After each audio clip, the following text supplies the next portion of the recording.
Welcome to legal awareness web series. Bharat के संविधान में आर्टिकल 15 प्रोहिबिट करता है discrimination only on the grounds of religion, race, caste, sex, place of birth. राष्ट्रपति का ऑर्डर आया देश की आजादी के बाद और उसमें यह प्रावधान किया गया कि शेड्यूल कास्ट सिर्फ हिंदूज हो सकते हैं। बाद में उसमें अमेंडमेंट हुआ और बुद्धिस्ट और सिख्स को भी उसमें जोड़ दिया गया। कई पेटिशन सुप्रीम कोर्ट में कई दशकों से पेंडिंग हैं, जिनमें ये डिमांड रखी गई कि ये डिस्क्रिमिनेशन है केवल धर्म के आधार पर, जो अनुच्छेद 15 प्रोहिबिट करता है। सालों से सुप्रीम कोर्ट ने उन पेटिशंस को नहीं सुना। सुप्रीम कोर्ट के कई और फैसले आए जिनमें सुप्रीम कोर्ट ने कहा कि धर्म परिवर्तन से डिस्क्रिमिनेशन समाप्त नहीं हो जाता और इसलिए अगर उसकी कास्ट उसको अभी भी अपनी जाति का समझती है तो रिजर्वेशन का बेनिफिट मिल सकता है। आपको मालूम है, हमने बहुत से वीडियो बनाए समीर वानखेड़े के बारे में और मैंने ये कहा कि ये जो इल्जाम समीर वानखेड़े पर है कि उसने अपने आप को दलित घोषित कर दिया रिजर्वेशन का बेनिफिट लेने के लिए और वो पहले मुसलमान थे, इससे कोई फर्क नहीं पड़ता क्योंकि कई जजमेंट्स हैं सुप्रीम कोर्ट के जो इस तरीके के कन्वर्जन पर रिजर्वेशन का बेनिफिट अलाउ करते हैं। दरअसल पूरे रिजर्वेशन का जो लॉजिक और रैशनल है वो ये है कि आपके साथ अनटचेबिलिटी का व्यवहार किया जाता हो, आपका शोषण हुआ हो ऐतिहासिक तौर पर। ये बात तो सारे लोग जानते हैं कि भारत के अधिकतर मुसलमान लोअर कास्ट हिंदूज थे और वो मुसलमान हो गए डिफरेंट समय पर, तो सब के सब मुसलमान अधिकतर बहुत बड़ी संख्या में जो भारत में है वो सब पसमानदा हैं। उनमें से जो अपने को ऊंची जात का समझते हैं उनके भी कोई बहुत डेफिनेट सबूत नहीं है कि वो वास्तव में ऊंची जाति के हैं या विदेशी हैं। इतना ज्यादा इंटरमिक्सिंग हुई है ब्लड की कि उसके बारे में अब ये कहना कि कोई विदेशी भारत में मुसलमान है ये बहुत मुश्किल होगा। अब बड़ी एक अच्छी खबर मोदी सरकार की तरफ से आ रही है कि सरकार अब एक पैनल बनाने जा रही है जो इस बात को एग्जामिन करेगा कि क्या शेड्यूल कास्ट कन्वर्ट्स जो दूसरे धर्मों के हैं उनको भी बेनिफिट दिया जाए रिजर्वेशन का। मामला दलित क्रिश्चियंस का है, मामला मुसलमान दलितों का है। बहुत से ऐसे मुसलमान जातियां हैं जिनको उनके जो हिंदू जाति वाले लोग हैं वो शेड्यूल कास्ट में इंक्लूडेड हैं।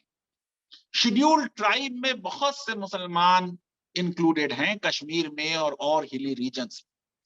अब सरकार का ये जो फैसला है कि एक national commission on schedule caste converts to other religions पर एक कमीशन ऑफ इंक्वायरीज 1952 के तहत एक कमेटी बन जाए 3 मेंबर्स की, उसमें एक जुडिशियल मेंबर हो और 2 भारत सरकार के अधिकारी हो। मैं समझता हूं कि ये जो सुप्रीम कोर्ट में केसेस फाइल होते रहे हैं, पिछले साल भी एक केस फाइल हुआ है, उसके नतीजे में है। तो हिंदू, सिख्स और बुद्धिस्ट उनको आज दलित स्टेटस हासिल है, लेकिन ईसाई और मुसलमानों को ये जो आर्टिकल 341 के तहत राष्ट्रपति जी का 1950 का ऑर्डर है उसमें ये बेनिफिट हासिल नहीं है। मैं समझता हूं कि अनटचेबिलिटी का जो मामला है वो बहुत सी मुस्लिम जातियों में है। मुझे तेलंगाना में कुछ लोगों ने बताया कि जब वो इमाम बन गए तो उनके पीछे बहुत से ऊंची जाति के मुसलमानों ने नमाज पढ़ने से इनकार किया।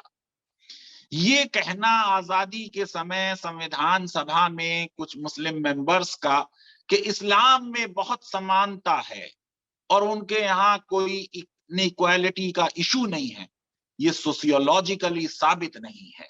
देश के जितने बड़े समाज शास्त्र के एक्सपर्ट और विशेषज्ञ हैं वो मानते हैं कि मुसलमानों में भी कास्ट सिस्टम वैसा ही अब आ गया है जैसा हिंदूज में है।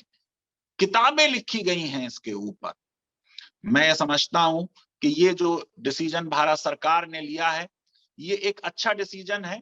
हो सकता है इसमें समय लगे और सुप्रीम कोर्ट बहुत जल्दी इस मामले में कोई फैसला ना कर पाए और सरकार को ये लग रहा हो कि इस चीज को अगर फर्दर हमें डिले करना है तो उसके लिए ये जरूरी है कि ये एक कमेटी बना दी जाए। आपको मालूम है कि रंगनाथ मिश्रा कमीशन ने 2007 में ये रिकमेंड किया था कि शेड्यूल कास्ट ऑर्डर 1950 जो है उसको डिलीट किया जाए और शेड्यूल कास्ट स्टेटस को धर्म से डिलिंक किया जाए और उसे रिलीजन न्यूट्रल बनाया जाए और जितने भी देश में दलित हैं शेड्यूल ट्राइब्स की तरह उन सब को रिजर्वेशन का बेनिफिट दिया जाए। अब ये 3 मेंबर कमेटी स्टडी करेगी कि कितने लोग ऐसे हैं जो दलित समाज से मुसलमान हुए, क्योंकि ये पूरा काम कोई तकरीबन 1000 साल से ज्यादा अरसे में हुआ है, तो ये बहुत मुश्किल है। मैं ये समझता हूं कि इसके लिए आसान काम ये है कि वो जातें जो मुसलमानों की हैं और जातियां जो शेड्यूल कास्ट में इंक्लूडेड हैं उन सबको शेड्यूल कास्ट का बेनिफिट दिया जाना चाहिए। कई राज्यों ने दलित क्रिश्चियंस को ओबीसी का बेनिफिट दिया है, उनको भी शेड्यूल कास्ट का बेनिफिट मिलना चाहिए। वास्तव में हकीकत ये है कि ये प्रेसिडेंशियल ऑर्डर धर्म के नाम पर आर्टिकल 15 का वायलेशन है। मैं ये समझता हूं एक ऐसे समय में जब हम लव जिहाद के जो कानून बना चुके हैं उनमें रीकन्वर्जन को कन्वर्जन नहीं मानते, एक ऐसे समय में जब हम कहते हैं कि देश में रहने वाले सब लोग हिंदू हैं और एक ऐसे समय में जब समाज शास्त्री ये बात ऑथेंटिक रिसर्चेस से और एम्पेरिकल एविडेंस से साबित कर चुके हैं कि कास्ट सिस्टम अब सिर्फ हिंदुओं की मोनोपोली नहीं है बल्कि और धर्मों में भी कास्ट सिस्टम आ चुका है। दरअसल जो मुस्लिम इक्वालिटी की प्रॉमिस था वो ज्यादातर मस्जिदों तक कन्फाइन रहा कि नमाज के समय सब लोग एक लाइन में खड़े हो गए। ये बात देखी जा चुकी है कि कन्वर्जन के बाद भी छोटी जात के क्रिश्चियंस और छोटी जात के जो मुसलमान थे उनका पूरा इंटीग्रेशन नहीं हुआ। शादियों में आज भी ऊंची जात वाले नीची जात वालों को कमतर समझते हुए उनसे अपनी शादियां नहीं करते। मैं समझता हूं कि ये भारत सरकार का इनिशिएटिव एक लाउडेबल इनिशिएटिव है।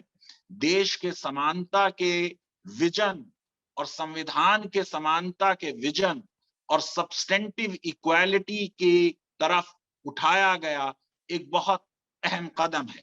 लीगल अवेयरनेस वेब सीरीज अगर आपको पसंद आती है तो मेरी रिक्वेस्ट है कि हमारे इस वीडियो को वाइडली शेयर करें और हमारे चैनल को सब्सक्राइब करें और बेल आइकन और लाइक जरूर क्लिक करें और किसी भी इंसान को किसी भी वजह से कमतर ना जाने। सारे इंसान समान हैं और सबको समानता का अधिकार प्राप्त है। बहुत बहुत धन्यवाद, शुक्रिया, थैंक यू वेरी मच।